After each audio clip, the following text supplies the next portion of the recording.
Welcome to another podcast of My Lying Truth. Got a special guest today. Call him Mike. Got an interesting story to tell. Imagine being framed for a murder that you didn't commit. We're gonna listen to her story today, man. So we're gonna start off by, man, where you grew up at? I was born actually in Ypsilanti. A lot of people really don't know that unless you really close to me. But outside of Ypsilanti, I was born at Deadberry Green on MacArthur Boulevard. I was raised in Inkster also. Okay, Inkster. Where did you go to school in Inkster? I went to school in both of them. What high school you go to? I went to Robichaud. You know what? Name the elementary, middle, and high school. Well, in Ypsi, I went to Cheney Elementary, Ebbison Middle School, and Willerine High. But also in Inkster, though, I went to Allen Junior High School into Robichaud High. Did you grow up in Inkster or Ypsilanti? I grew up in both of them. They so close, and my family from Inkster. From 10 to 15, where were you at? Well, I moved to Inkster when I was 13 years old. Oh, okay. So from 13 on down, I was in Inkster. What was some of the difference that you seen from Ypsilanti to Inkster? Really the streets. That was mainly the difference. Then I got a big family in Inkster also, so that was another difference. So, would you like more, Inkster or Ypsilanti? They both different. Ypsi was always like a place to chill. It was home, a place to get away. Inkster was the street life. Inkster was it was no control out there. Did you grow up with both parents in the house? Well, I didn't grow up. I'm not necessarily say both parents inside the household, but I grew up with both parents, and I always had a male figure in my life. Okay, so father wasn't in the household. Well, my father, that old song, Papa Was a Rolling Stone. Yeah. He lived up to it. Yeah. I love my father, Usually. Yeah. but he had a wife at the time he was with my mother. Okay, so you didn't have him Physically in the house every day. Technically, no. When we stayed in the projects out there in Ypsilanti, he had come through, maybe spend a day or something, a day or two, but he was always around. He wasn't missing. He was always there. Was he the father figure though? He to us until the crack epidemic hit, he was a father figure. So he was a part of the academic. He fell a victim to the epidemic when it came about in the 80s. Okay, using or selling? Using. Looking back, are you traumatized about what that, not having that around, father figure around? No, I'm not traumatized by it because I always had a male figure. I always had older brothers. I had uncles. I had cousins. I had friends and family. It's especially growing up out in Ypsi in the projects, it's always was other people around, other males. It really never noticed it, to be truthful. Yeah. It hinders us. I ain't even gonna say it do hinder us because you choose when you be in the streets, you choose that. So when you choose to be in the streets, you choose that life. You got to choose everything that comes with it. You can't straddle the fence. You straddle the fence. That's where you go left, you go wrong. Was it a choice for you to be in the streets? Yeah, It was. yeah. What was the alternative decision? The choices you could have made? I could have played ball. I was good at basketball. I was good at football. I was good at. I ain't gonna say I was good at school 'cause I used to fight a lot, but What deterred you away from the sports? The drugs, the money. Why is that more powerful than just a young boy growing up? Why is that more powerful than? Because we looked at the NFL, we looked at the NBA as the ultimate goal of getting out the hood. How did the drugs, the street life, deteriorate you from? Because it's instant. You get it right then and there.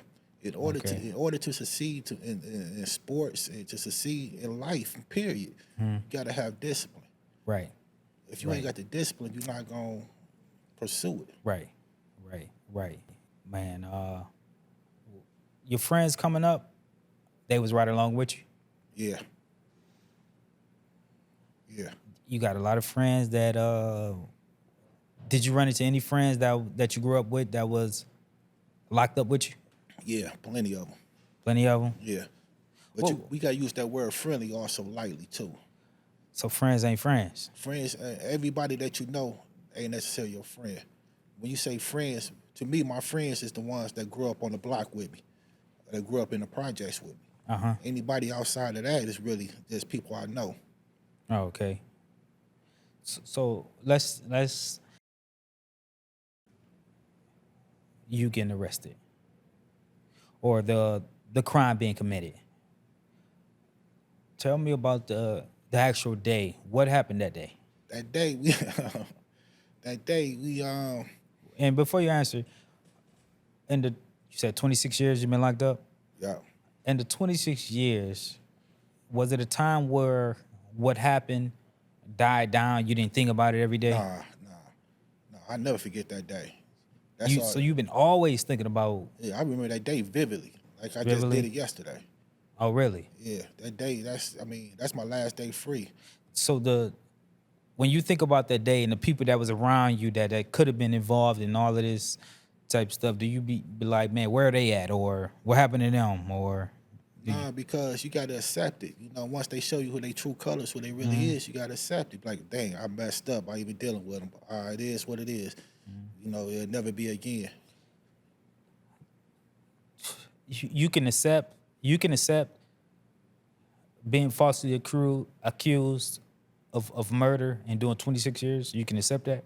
I in order to move on, you gotta accept it. Is that what prison do to you? Yeah. It makes you accept what. Not everybody, but for me it does. Not it's prison ain't really what did it that made me feel like that. Throughout my life, period, whatever happens, I gotta accept it.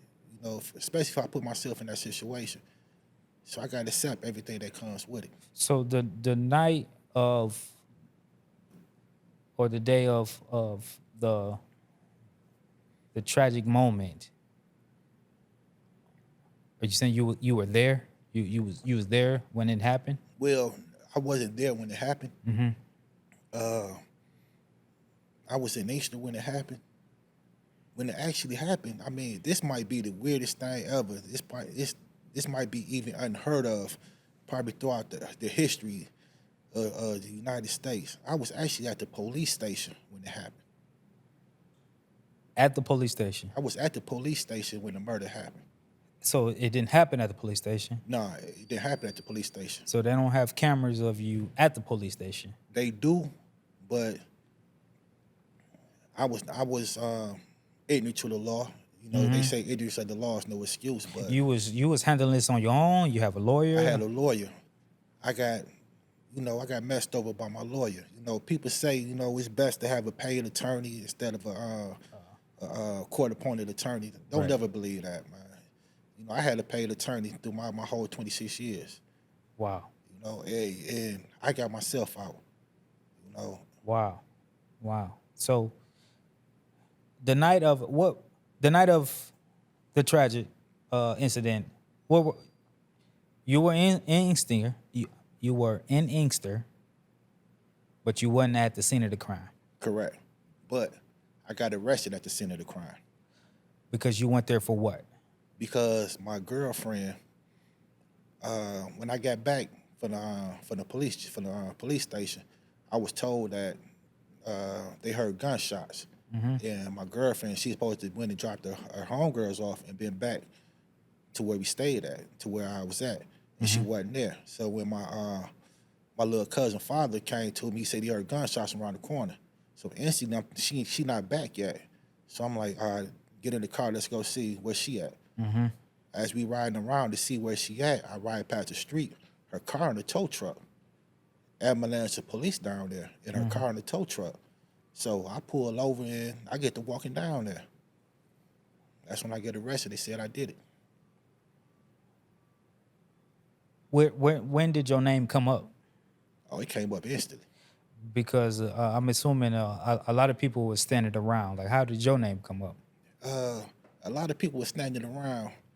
It came up because we had a so-called a fake feud with this street. These guys that's over here, they involved themselves into a beef that they had nothing to do with. You know, we had a we in the streets, we street dudes. We got these dope spots where we getting a lot of money.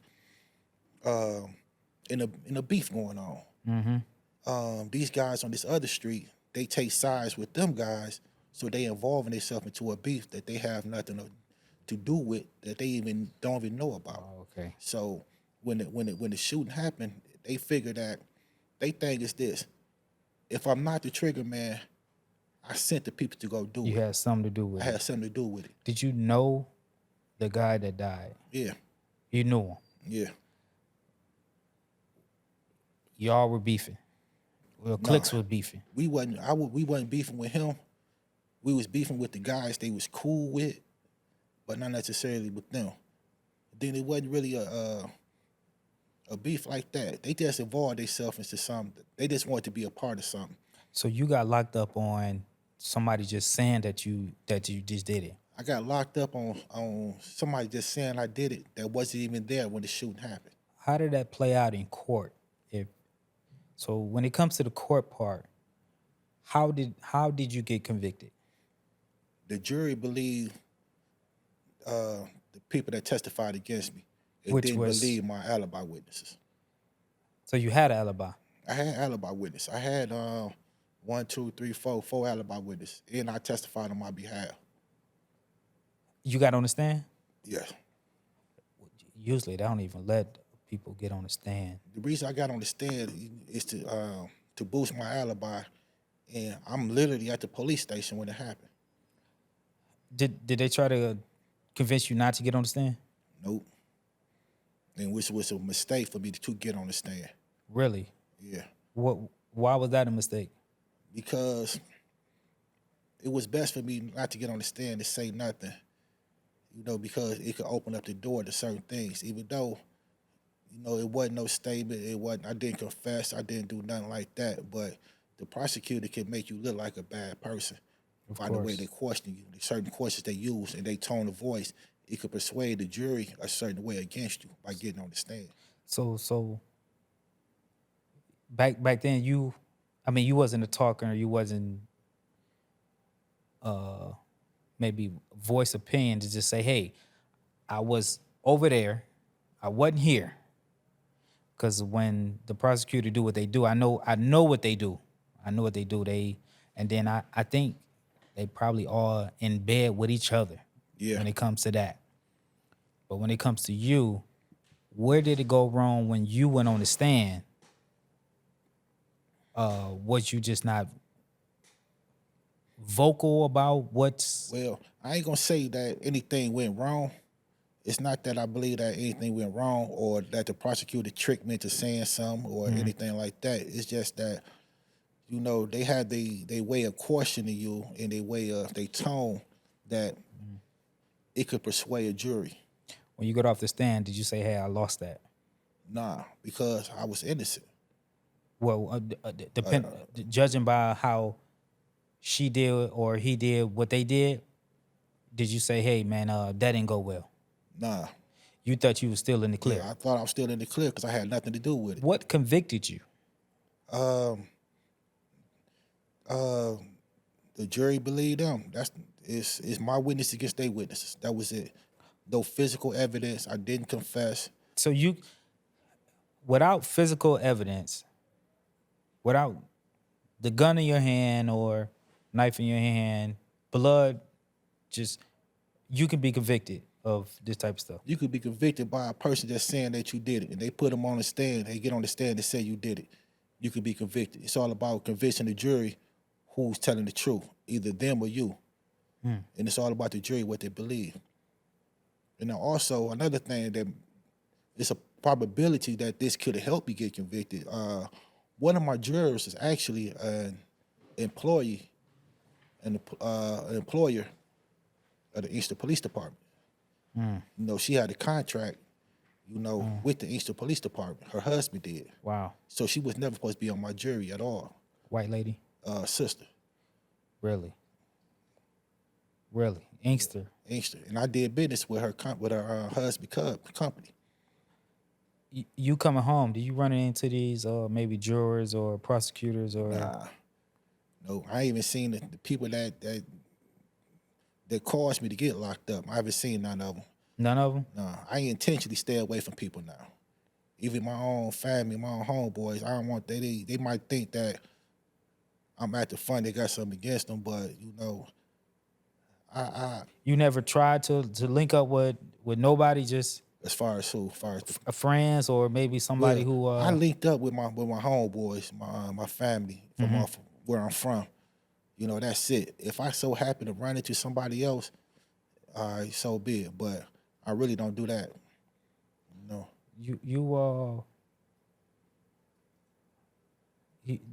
The friends that, was it any friends that helped convict you?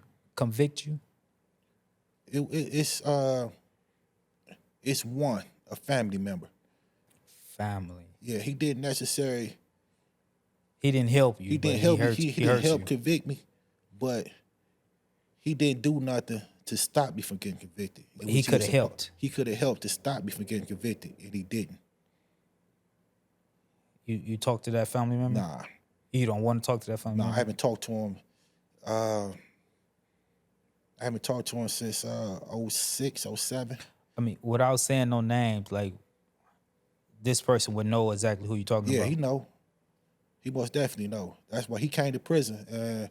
When he came to prison, he was kind of office when he first seen me to see how I was going to react. He came to prison, and they ended up putting him on the same prison with me.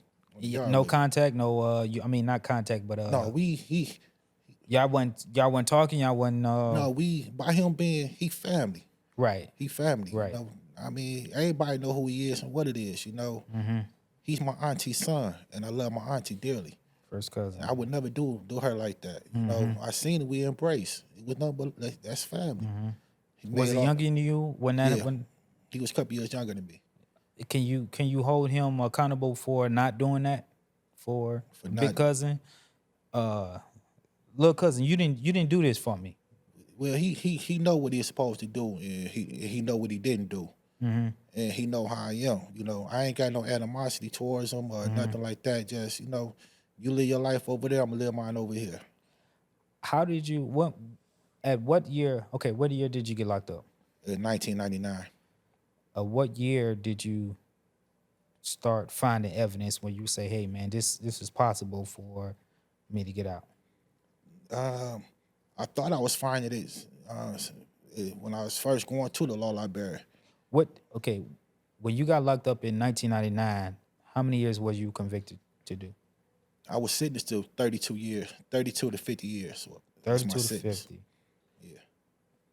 Was it immediately you like, I'm about to go to the law library and try to figure this out, or you like, hey, this is it? That's funny you asked that because it's a brother named Pittman Bay, you know, that's in prison now, and I credit him for learning the law. When I first came down, I came down to level 4 in St. Louis. How many levels is it? 5? It used to be 6, but it's 5 now. Okay, 5. Okay. So level 4, you know, level 5 is max. So level 4, when you come down with a lot of time, that's what you normally go to. Okay. So I went to level 4, and he took me to the law library. He sat me down, and he taught me how to research. He taught me how to look for what I'm looking for. How'd y'all build that friendship before you even got to this? He is from Inkster. Okay. Was he innocent for whatever he did? Well, per se, I mean, he wasn't innocent, but the way that the crime went down, he should have got off. He should have got off.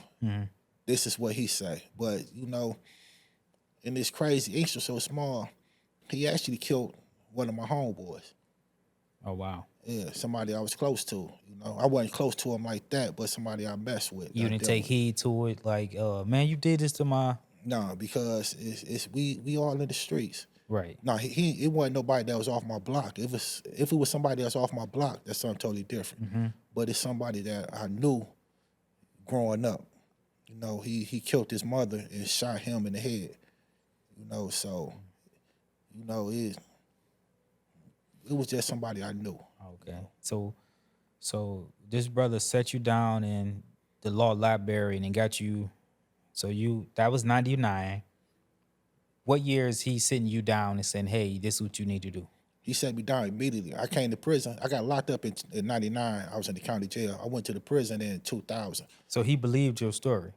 Well, Because I can imagine how many times people in prison that says, "I'm innocent." well, it's not necessary about whether they believe your story, but they know that you got to fight to get out. Either you gonna fight to get out, or you just gonna accept what you got coming and just do your time. I've been fighting to get out since the day I got arrested. Is it a lot of people that fight to get out? It's a lot. Well, it used to be. When people do the crime, are those people fighting as well? Yeah. It's all types of loopholes. It's all types of laws being changed. You know, whether you guilty or not, even if you guilty, it's something that could have went on in your trial in your court procedure, where it was an error that could get you home. How many people say, "Man, I did it, but I'm just trying to get out"? You don't hear that too often. Do people tell their stories like, "Man, I did that junk, but man"? A lot of them, the ones that do is the ones that took pleas, that took cops. Okay. You know, the ones that fought it and went all the way, they not going to admit to it. You know, they're going to forever try to get out. The ones that took the pleas, it's hard for them to get out. You told your story in jail? Yeah. Like, yeah, but it probably went unnoticed because everybody's innocent. Yeah. Yeah, everybody innocent, but with my story, everybody knew it wasn't me. So they believed you. They believe because everybody knew who actually did it. Not everybody, but majority of the people knew who actually did it. Well, because they were friends with you, or they believed the Because story, it's just so small, word of mouth get around. and that don't help in the court system. It don't help in the court system unless a person willing to step forward. Just because a person in prison hear that you ain't the one that did it, you can't use that in the court. Because they gonna say, all right, you just saying that because y'all Right. in cahoots together. Right. So he set you down. He going over this type of stuff. Now, what year were you in? You said immediately when you get in there, he set you down, In 2000. and that's because he believes your story, That's because he know I wanted to fight to get home. So regardless if you did it or not. regardless of I get it or not, you got to learn the law. You in there now. You got to learn the law. You know if you don't learn the law, you're gonna forever get messed over, regardless if you innocent or not. Is it a lot of people that go to that law library? It used to be back then. It's still a lot of people that go to the law library because the laws is constantly changing. Yeah. And you got to learn them laws in order to do anything. Right. Man, that's just even the thought about going to jail. Just it's just crazy, man. So in 2000, you sitting down, hey, I'm about to start reading. When did you see the light? In 2019. So from 2000 all the way to 18, you were just in prison, just No, I wasn't just in prison. I was in prison, but I was still trying to find a way to get out. I'm still doing research. I stayed in the law library. you never gave up? I never gave up. I stayed in the law library. It might be, I might take a month or two off, but that's just so I don't get burnt out. Right. Then I'm right back in there. I stayed in the law library reading cases, trying to find something to get myself out, filing motions, doing all types, trying to find a loophole, anything to get out. How do you get over the hump when you find something? Who do you call when you find something? If you ain't got the money to hire a lawyer, you got to file a motion yourself. How does that work when you need to file a motion? You just gotta. They listen to you when you say, "Hey, I need a motion to." No, you gotta do it. You gotta do it yourself. You gotta prepare the cases that you're gonna use. It's called case law. Whereas like Strickland versus Washington, that's an ineffective assistance counsel case. Brady versus Maryland, that's a Brady violation case. You use these cases to strengthen your argument. Right. You know, then you got to give the argument. You got to format everything right. You got to give a conclusion. You got to give a reason, and you got to give what the outcome should be. And the outcome should be a new trial or So vacate. once you find something that you can use, how long do it take for you to say, I'm going to file a motion for it to go into play? You can file a motion within a week. Is it that easy to file a motion? Yeah, it's easy to file a motion. You need a lawyer to file a motion? Nah, I filed my motion myself. So who do you contact when you about to file a motion? Nobody. You just get it formatted, get it typed up, and you send a copy to the courts. So the court's probably seeing 6,000-7,000. Thousands. They seeing thousands of them. How do you know how they determine which one they finna look at? They got to look at all of them. They got to, but I'm saying, how do you? Well, when you file the motions, you file a certain type of motion. I filed what's called, at the time, it was MCLS 770.1. Which is what? Michigan Applied Law 770.1 is giving the judge giving the judge the jurisdiction to grant you a new trial. They turned it to a 6500 motion, and what a 6500 motion is, you file them once you discover new evidence. You know. Discover new evidence. So when 2019 came, is that when you seen the light? It could be something. It could. 2019. So between 2000 and 2018, you had nothing to go on, were you getting denied for anything, or was you? I had already got denied at the time. What information you had then? Just the same old stuff I had from the beginning. The way that how this witness lied, how this person did this person did that, but I already did appeal my original appeal, and I was denied. So I was still trying to go off of them issues, trying to make them stronger, but trying to find any new case that might come out to support my argument. Right. You know? Wow. So when 2019 came, what did you find the show? Did you have an appeal in 2019? Nah, in 2019, throughout my whole bit, I've been blessed to have my homeboys. You know, so I called my homeboy one day, and I was like, man, I need a private investigator. I need to send him somewhere. He paid the $500 for the private investigator, and I'm sending to the victim in my case because he had got locked up. Victim. The victim in my case got locked up he came to prison on some murders, on life, got life in prison. Once I found out that he in prison now, I was like, all right. When you saying the victim? One of the victims. I got 3 victims in my case. Oh, okay. So you got 3 victims. Yeah, one died and 2 was shot. So you Supposedly get charged. shot. You got 2 attempted murders. 2 attempted murders.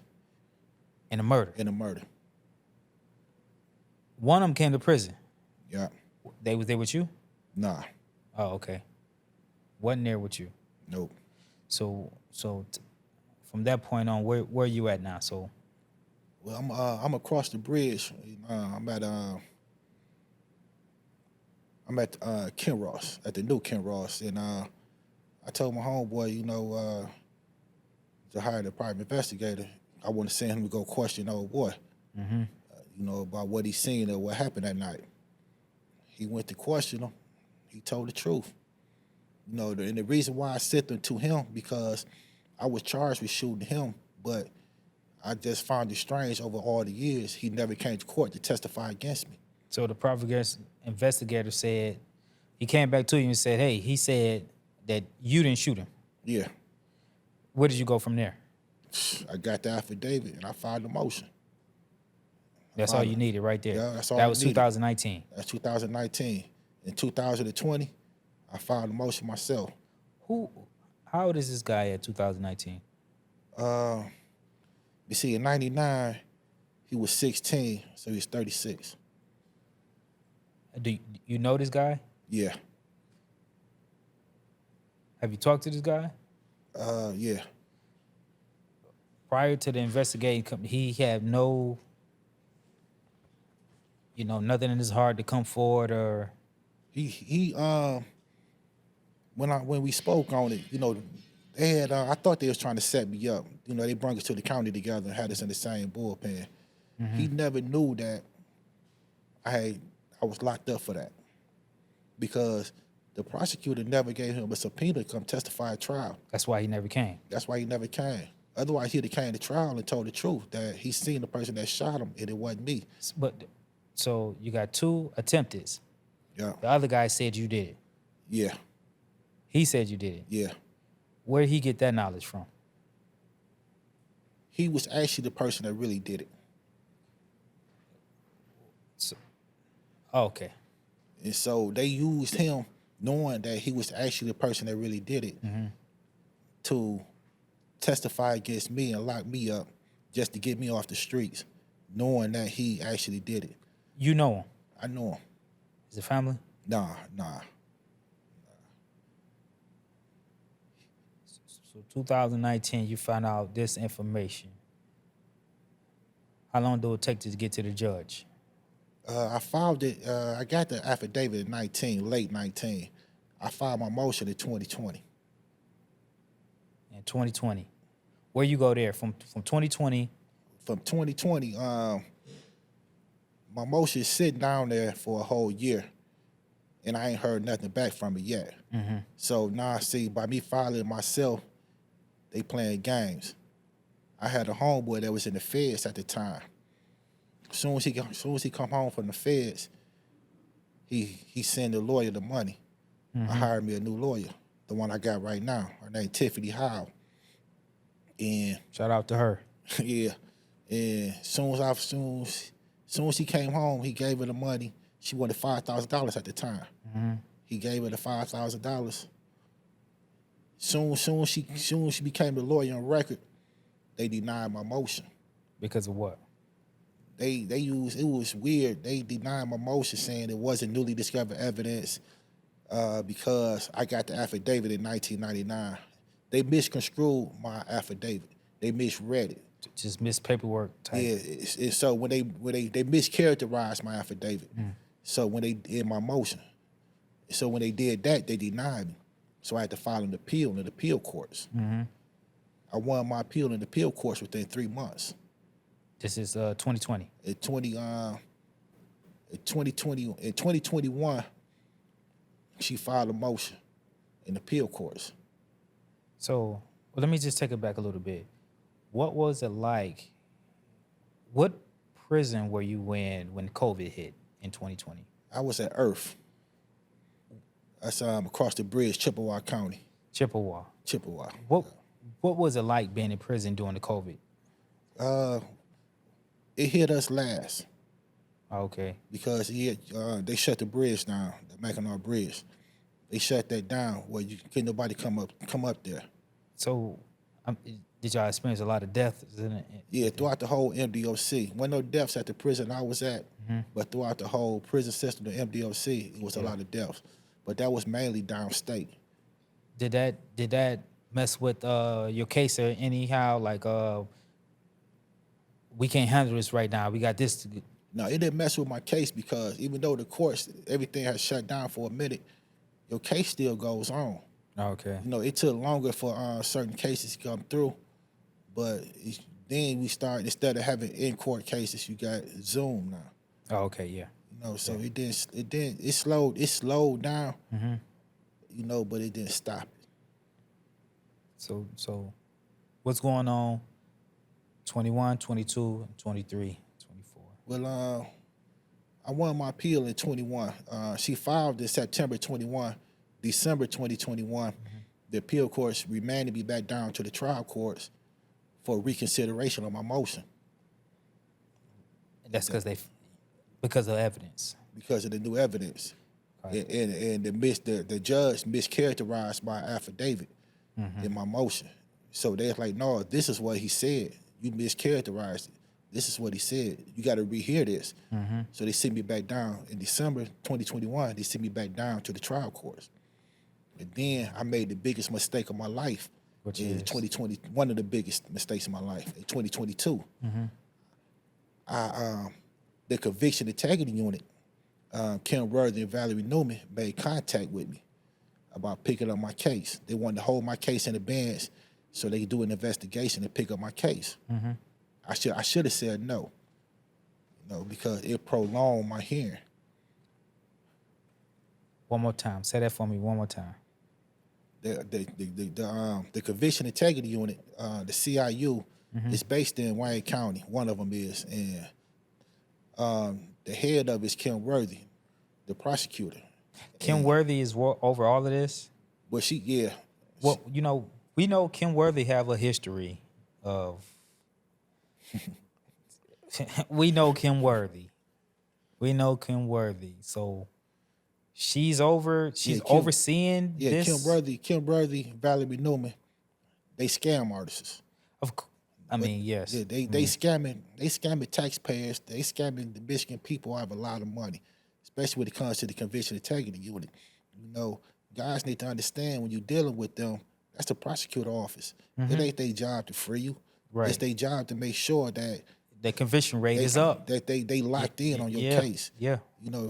They freeing guys, and they making that real public when they do. But that's dealing with certain issues, certain things. So I looked this up right before I came. Here, I just wanted to know. This says Black Americans made up the majority of UX exonerations. That means that a little bit alone just tell you they're just throwing us in jail. They're throwing us. They don't even need the highest bit of evidence to lock you up, because you didn't have a court appointed.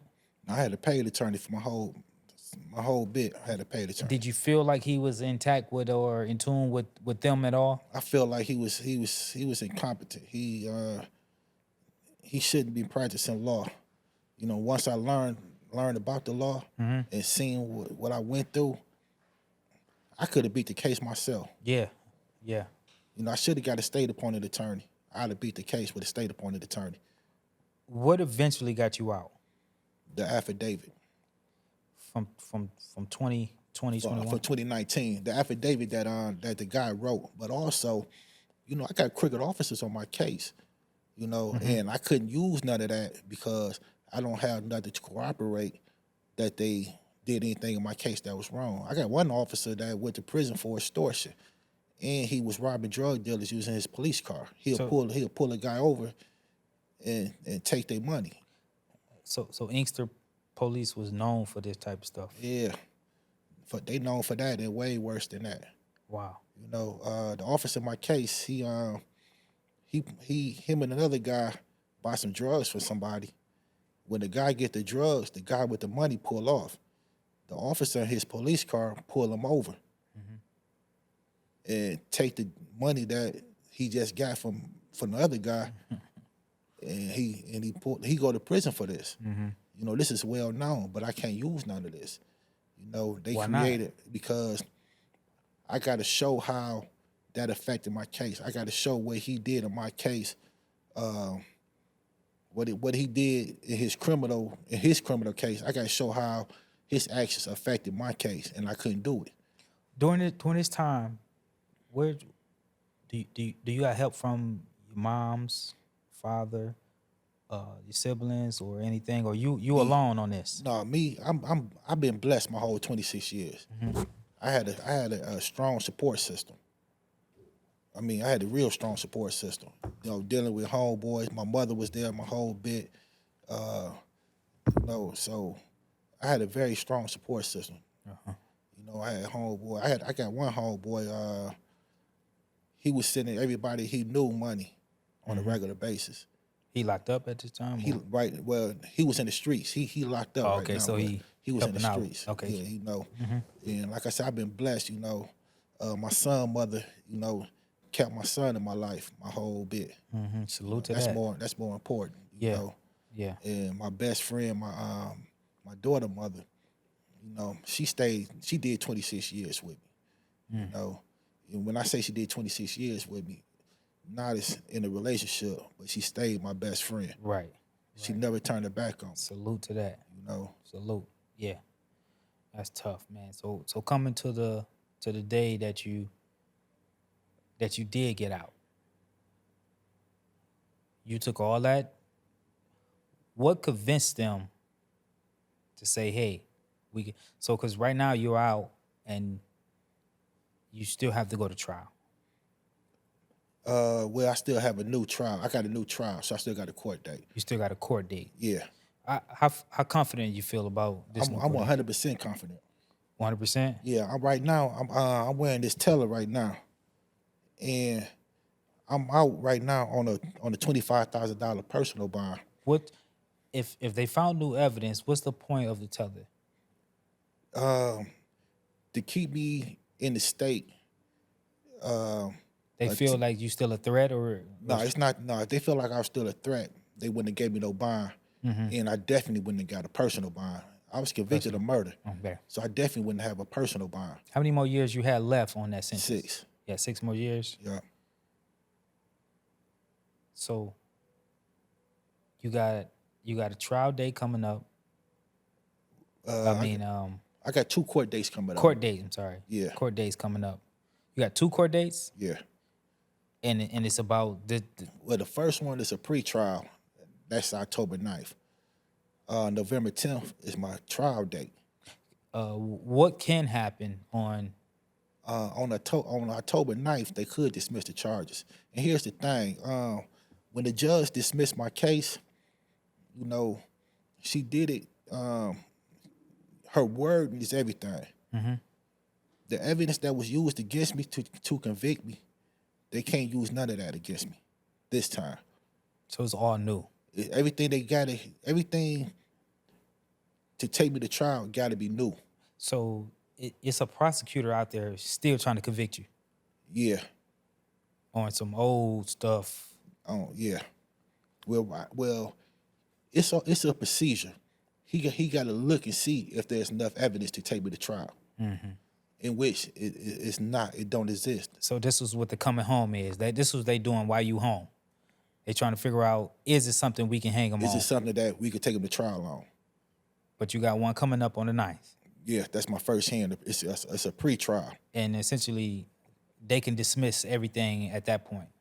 From today until then, they could just dismiss it. But if you, after the 9th, it's not dismissed, that means they can have a little something if they don't dismiss it then? They can't have a little something because it don't exist. But they could believe they could try to find something. So if they do have a little something to find them on, the only thing you can go back for is the remaining years that you have. Yeah, because I was convicted of second-degree murder. I was charged with first-degree, but they came back with a conviction for second-degree. Again, you knew the guy that was murdered? Yeah. And because first-degree means it was planned out. Yeah, it's premeditated. And they tying you to premeditated. Well, they couldn't find me guilty of premeditation. But they tried. They tried, but they found me guilty of second degree. But they had to pin you on something. Yeah, and then even the case itself, it don't fit second degree. It's first degree, although it was a drive-by shooting. If first and second degree doesn't fit the situation, how did you last 26 years in there? Once you in there, you're in there? Yeah. Yeah, once you in there, you in there. It's, Michigan got truth of sentencing, so you're doing your whole minimum. How many people that you grew up with, friends and family, people you were close with, wrote you off because they thought you were guilty? That wrote me off? Yeah. None. It ain't that they wrote me off, but some people can't, out of sight, out of mind. You know, I ain't gonna necessarily say they wrote me off because they felt I did it. Even if I did do it, my people wouldn't have wrote me off. You know, they still gonna ride with me to the end. You know, whether I did it or not. You know, so the guys I dealt with, my family, my people, you know, we ain't gonna never write each other off. You know, only one way you get wrote off. You know, Do you think the way you grew up, dealing with the the crack epidemic, father wasn't around too much? Did you think that played a part in how everything turned out with you, of even just being in situations that you were in? I can't say that because you know you got to take accountability for your own actions. I As a chose to be kid out there in though, the when streets. so 99, how old were you? You said 23? 23. They say you don't have a developed mind until like what, 26, 27? Yeah. You taking accountability for everything you did when you was 23 years old. You put yourself, yeah. I made choices to be in the streets. That's how I look at it. You know, whether I had the right mind state, you know, to make them choices, to accept them choices. You got the mind state to choose whether you want to do this or do that. What would you tell your 23-year-old self right now? Before 1999, like in that incident, what would you tell that person? To follow your instincts. You Follow know, your instincts, okay. Yeah, so how you lost 26 years of your life. 26 years. That's a long time. You have any regrets? I got regrets as far as you know, not being there with my son growing up. My cousin Keisha passed away and I wasn't there. My grandmother passed away, I wasn't there. You know, Did, them my regrets. did the system fail you?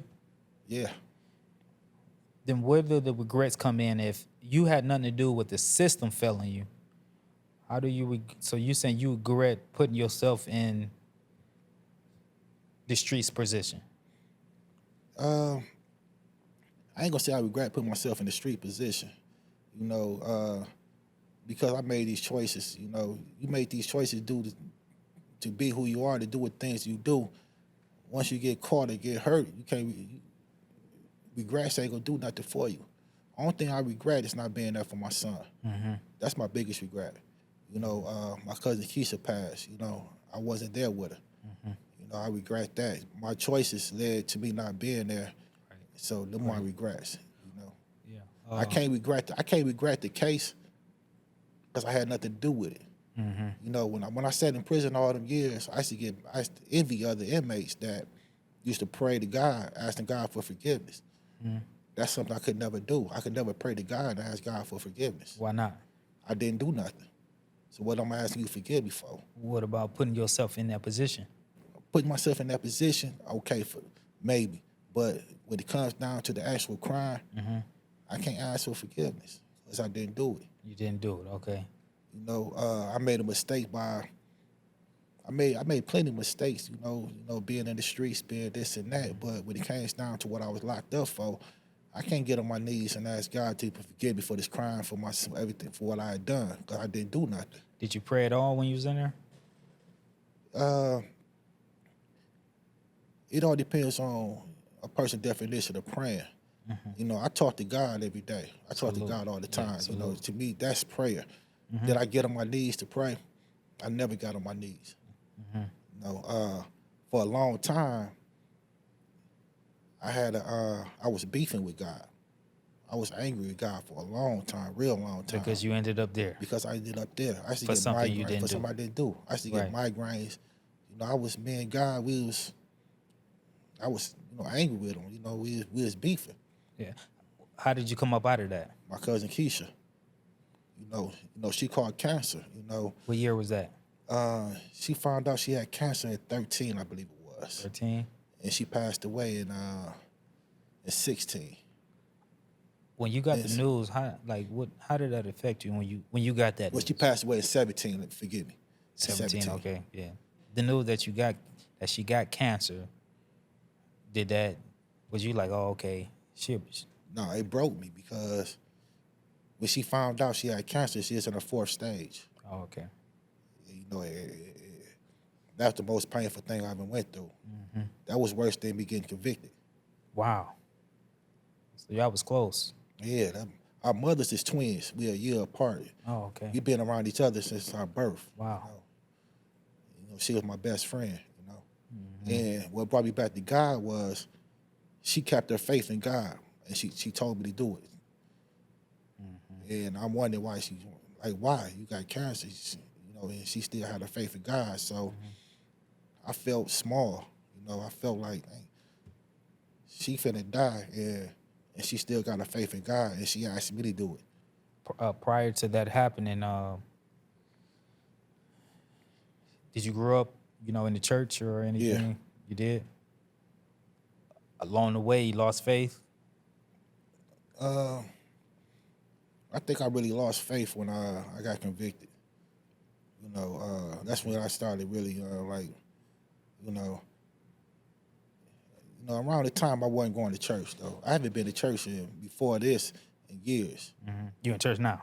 I ain't in church now. Now I don't believe in religion. I'm a spiritual person though. I'm a spiritual man. My religion is God. My religion is Allah.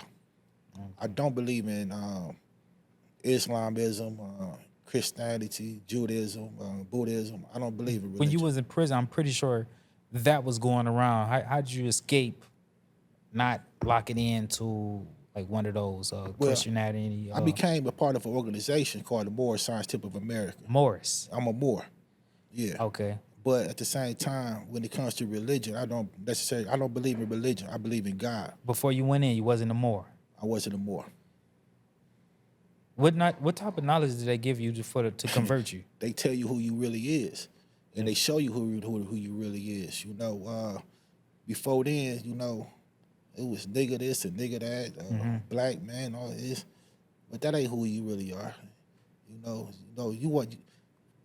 We know where the word nigga come from and who created that, but at the same time, why don't we look at being called black the same thing? Right. Right. We ain't black, man. You think the truth is out there that we know, or do you think? I think the truth is within yourself. You just got to seek it. You just got to, want to know the truth. I think so. This podcast that we on right now is called My Lying Truth. Truth has become subjective. Truth has basically became what they told us. Then it's not really the truth. But then what is the truth? The truth is anything that cannot be changed. The truth can never change no matter what you do to it. But they say the only thing that has not been changed over all of these years is the Quran. Islam. Yeah. Farrakhan. They say the only book or anything that has anything to do with that, that's the only thing that have not been changed. They say the Holy Bible been changed. It says the narrative on everything's been changed. So you became a Moor in prison. Yep. If you can, well, I'm gonna ask you this: the connection with your son since you've been home, what's that been like? It's been a new experience, but it's me. I have to get used to being around people again, and it's something that's brand new, and I have to get used to it. But at the same time, I got to get used to being around people again. Yeah, yeah. How long you been home? 3 weeks. 3 weeks. Man, so everything is fresh to you. Yeah, this is my first time ever seeing the internet. Wow. Wow, that's crazy. They've been taken away for that long. Been taken away for that long, and saying the internet is new. What social medias you have right now? Right now, I'm on Facebook and I'm on Instagram, and I also be looking at TikTok. I'm just Yeah. trying to get familiar with the stuff. You've been connecting with a lot of people that you came up with. Yeah, You get a lot of love since you've been home. yeah, A lot of love. yeah. Say, do you despise Inkster? Nah, Inkster, I love Inkster. Inkster is my home. I love Inkster. You know, Inkster is my home. I despise the politicians. Yeah, you know that's never gonna change though. Yeah, yeah. I despise what they did to Inkster. You know, they messed over Inkster severely. You think about becoming an advocate of, exonerated ease? Nah, No. no. I want to be the ones that's still in prison. I need to get them out. Yeah. You know, them to me, them is my focus. It's too many people that came home from prison that's they focus is exonerees. You know, and you know I'm not knocking them. That's what they do. Right. But to me, it's too many people trying to do the same thing. It's so many people that's in prison. They need help. They need to get out of there. That don't deserve to be in there. You think you can make an impact on what's going on? If I can't make an impact, I just want to, you know, at least spark the brain that can. Right. Right. So what you got coming up? You got for your Facebook. What's your Facebook name? My Facebook name is my name. Your name. Yeah, Micheal Degraffinried. Okay. That's my Facebook name. Okay. Mike. So Mike. yeah. So Mike. we hoping and I'm hoping this podcast is going to spark an interest on exonerees. So Yeah. we And see my Facebook. I need to, you know, it's Micheal Degraffinried, but I need to spell it. People don't know how to spell Micheal Degraffinried. go ahead and spell it out You for know, the people. my first name it ain't spelled the traditional way of. It's spelled Micheal. Uh-huh. And my last name is spelled D as in dog, Egraffinried.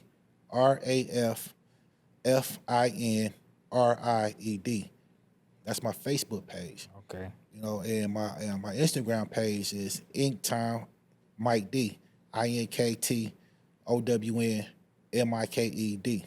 All right. So you Inktown for life. Yeah, I'm Inktown for life. You know, Yeah. that's my home. Even though I was born in Ipsy, I love Ipsy. Don't get me wrong, Deadberry Green, you know, MacArthur Boulevard, but I'm an Inkster guy. You know. So a lot of exonerees for coming home for majority of murders they didn't do receive a settlement. Do you see that in the future? Yeah, You see that? yeah. You think you have to hire a lawyer to get that, or it automatically just come to you? Well, I already got my lawyer. We gonna file after I get through it. Whatever they gonna do as far as the new trial and all of that. The wrongful conviction money, I don't get that until we settle this. What we gonna do with the new trial? That comes first, but after that, then comes the lawsuit. You know.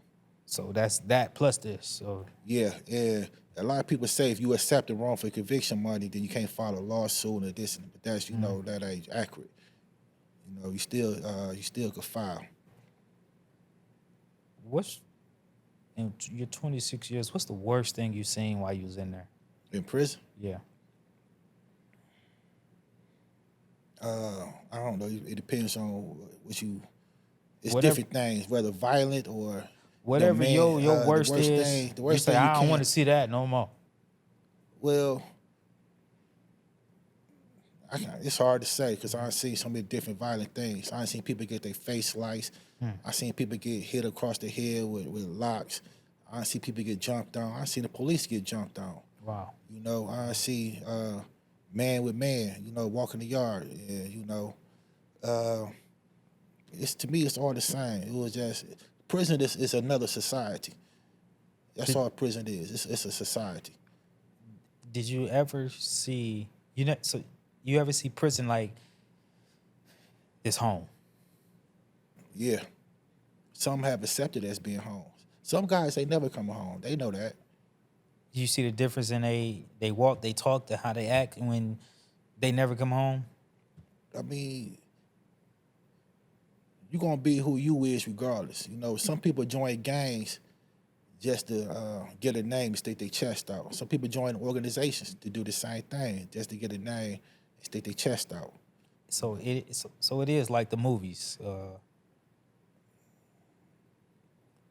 fighting, stabbing, you know. It depends on what movie you watching, but not necessarily. You know, everybody ain't just running around stabbing each other or just getting stabbed for nothing.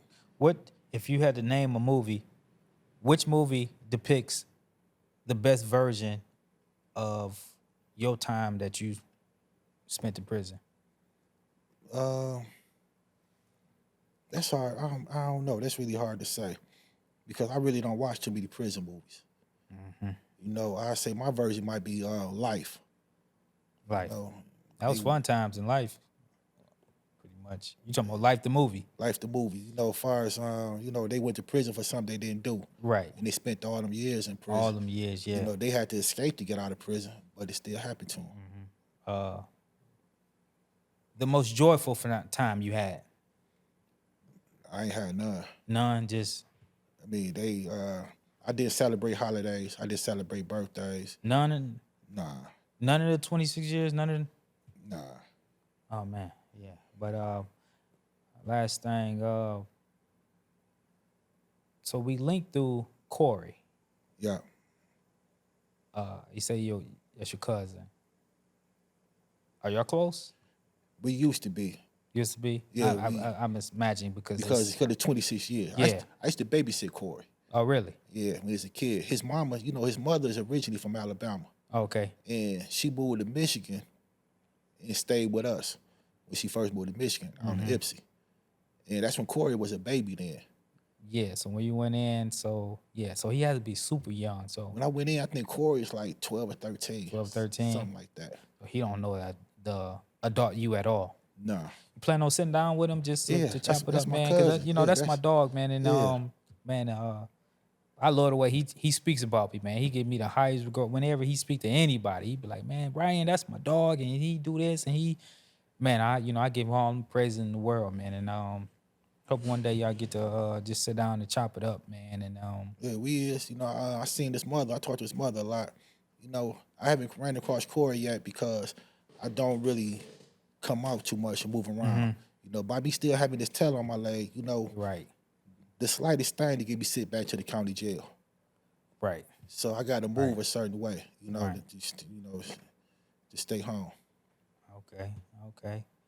Okay. We're gonna wrap it up with that, man. And man, I appreciate you sitting down with me, man, telling your story, man. And man, that's a very interesting story that we just had, man. And it's so sad that so many of us sit down and in them prison cells for a crime that we didn't commit off of falsified documents, people lying, prosecutors not doing their job. They just want a conviction.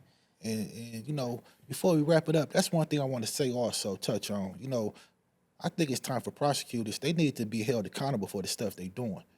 Yeah. They're allowed to send you to prison for something they know you ain't do. Oh yeah, They man. can railroad you. Listen, you talk about you want to sit down for another 3 hours sitting right here? I mean, we could do it. We could do this again. Most Yeah, definitely, man, because it's a on lot that more topic that right could be there. said. Oh yeah, You know? Black. I don't care if you anybody in the position of power going to abuse it. Yeah, Anybody. I don't care if Yeah. you're black or white. That's the way I feel. yeah, and, You're going to abuse it. yeah. And these prosecutors, Kim Worthy, especially her.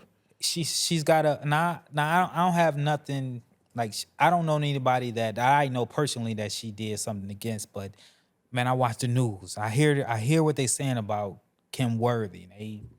I hear it, but and she's a black woman. Yeah, and she's a black woman, but she's a crook. She's a, you know, You can't be in a position of power unless you be a crook. Yeah, Presidents, mayors, yeah. all these people type. We're of gonna have to do this again. You know, do a part 2 because Oh, it's man, a I lot. would love It's a it. lot more that need to be said that could be addressed. Man, I love it, man. So schedule something as soon as possible. Oh man, let's get to it, man. right. It's a wrap, man. My Lying Truth. Tune in for this episode, man. My Lying Truth, man. All right. Appreciate you, man, coming here. Appreciate you. Let me Yes, get my sir. story out there. Yes, sir.